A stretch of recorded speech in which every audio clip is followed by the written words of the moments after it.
The book I read is called Bring Out Your Dead, The Great Plague of Yellow Fever in Philadelphia in 1793, and it's by J.M. Powell, and it describes yellow fever and how it impacted the city, and the story mainly follows Dr. Benjamin Rush and his attempts to treat the disease in people. The plague began in August of 1793, an especially hot and sticky summer. The first case occurred on Water Street in Philadelphia. At first, Rush and everybody else thought it was just another case of autumn sickness, even as the number of cases and body count were increasing. And it wasn't until Rush was called upon to treat Catherine Lemiger on Water Street that he realized that this disease was the plague that terrorized citizens in 1762, and he saw the connections between the cases. This disease caused nausea, a high fever, hemorrhaging, sneezing, coughing, and diarrhea, and eventually death within days. The disease is called yellow fever because of the yellow blisters it causes. Dr. Rush was a member of the College of Physicians, a prestigious society of highly ranked individuals who studied diseases and tried to come up with treatment for them.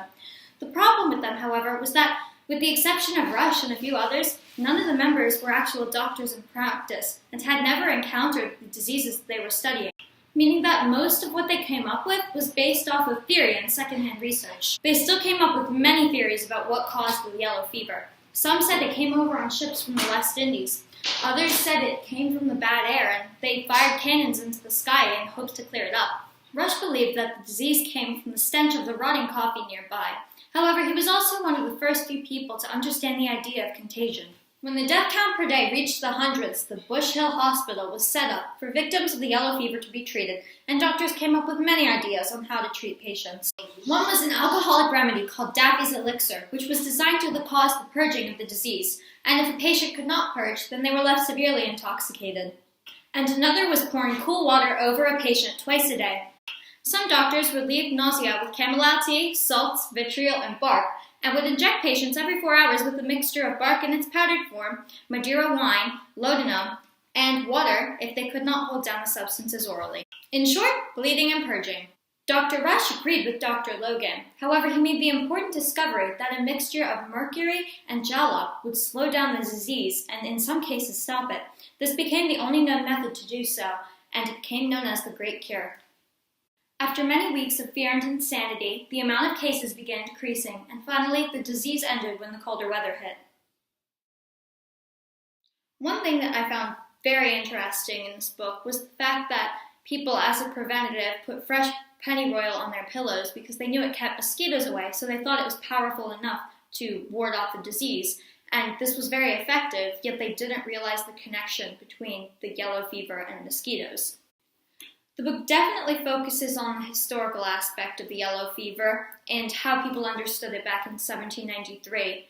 And now we know that most of the facts and theories they came up with then are incorrect. However, the author does provide a lot of historical evidence as to why they thought that way, why they drew the conclusions that they did.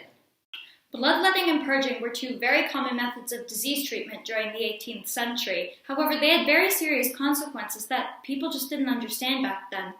With bloodletting, people could bleed too much and bleed to death, or they could purge too much. Unlike in this book, yellow fever, or malaria as we call it today, is only really a problem in third world countries, and we've developed vaccines and modern treatments against it and are trying to make it as easily accessible over there. And American people usually vaccinate before they travel to Africa or other countries where malaria is a problem. The language that the author uses in Bring Out Your Dead is very dispassionate and factual, and there's almost no evidence of the author's personal opinion on yellow fever, only the doctors that are discussed in the book, especially Rush's, and it made me forget that I was reading a book by J.M. Powell and not a portion of Rush's notes.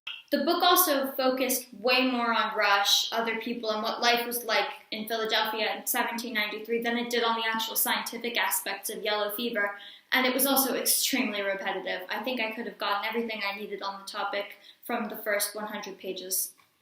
Reading this book, I learned a lot about Philadelphia and the origins of some of its health organizations and historical figures, and I did learn about what it was like to have malaria. And I've always thought of yellow fever like it is in Africa, but now that I've seen what it was like here in Philadelphia, my perspective of it has definitely been broadened. So all in all, Bring Out Your Dead, The Great Plague of Yellow Fever in Philadelphia in 1793 was a kind of interesting book, and I hope you liked this video.